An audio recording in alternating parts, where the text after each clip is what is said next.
The Super Slow Motion membolehkan analisis bingkai demi bingkai rakaman dan melakukan interpolasi bingkai sebanyak 4 kali, membolehkan kamera menjana video gerakan perlahan sehingga 960 frame per saat.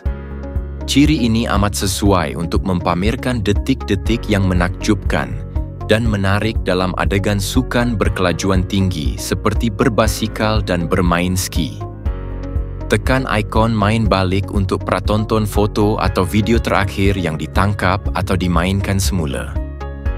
Apabila memainkan semula video, pilih titik tertentu dan tekan ikon siput untuk menjana klip video gerakan super perlahan.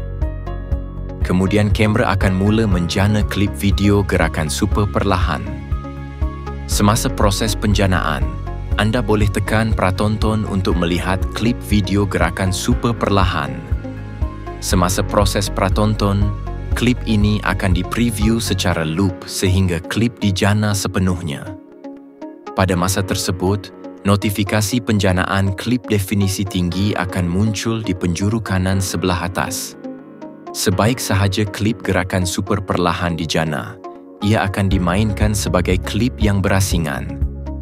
Untuk memadamkan klip gerakan super perlahan kemudian, mainkan semula klip dan tekan ikon padam di penjuru kanan sebelah atas. Sehingga 6 klip gerakan super perlahan boleh ditambah pada satu video. 1,5 saat pertama dan 2 saat terakhir pada video tidak menyokong penjanaan klip gerakan super perlahan.